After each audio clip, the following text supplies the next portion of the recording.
Bonjour à tous, pour ce dernier épisode de la composition 7 sur les rapports de genre. Ici, nous étudions donc l'interaction féminin-masculin.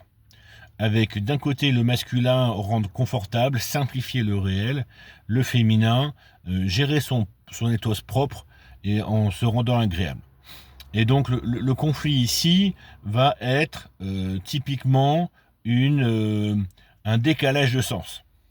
C'est-à-dire que l'un va pas comprendre l'autre. Et je suis tombé récemment sur une vidéo d'Athéna, une autre youtubeuse, qui prenait un commentaire d'une personne qui lui simplifiait en fait le propos de façon simple, c'est-à-dire comment elle utilisait son ethos au service du succès de sa chaîne.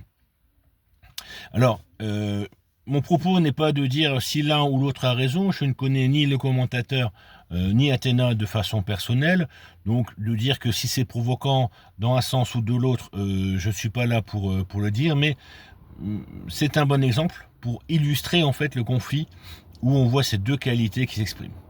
D'un côté, la youtubeuse, elle met en scène, elle se prépare pour faire des vidéos sur de la grammaire française, et de l'autre, un commentateur qui simplifie, ordonnance, une manière de succès. Donc, il dit, voilà, vous êtes très jolie, vous vous mettez bien en scène dans vos vidéos, et vous réussissez grâce à ça.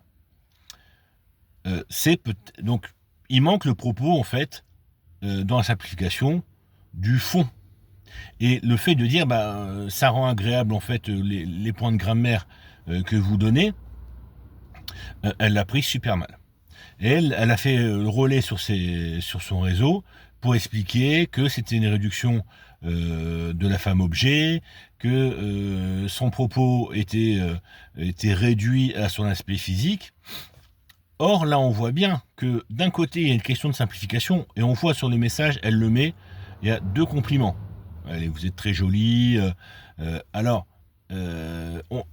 pour lui, c'est cette beauté qui fait partie du succès. Et en soi, ça reste légitime de gérer son ethos et de réussir grâce à ça. Mais la réaction en face était de dire, mais attendez, ce gars-là, c'est peut-être un violeur, il fait des sous-entendus, mon propos, il n'est pas là. Donc elle s'est sentie outragée par rapport à cette remarque-là. Donc, mon propos ici, c'est de dire, on voit comment, en fait, quand les deux qualités masculin et féminin ne s'entendent pas, on arrive à une situation de stérilité.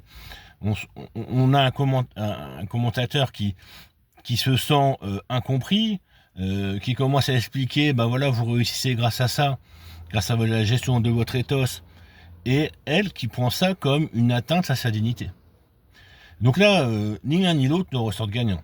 Elle se sent mal à l'aise de faire ce qu'elle fait, pour quelque chose qui est légitime, gérer son ethos, et lui il se sent rejeté, voire calomnié, parce que il a juste l'impression d'avoir analysé ce qui avait lieu réellement et concrètement. Donc là on a un conflit.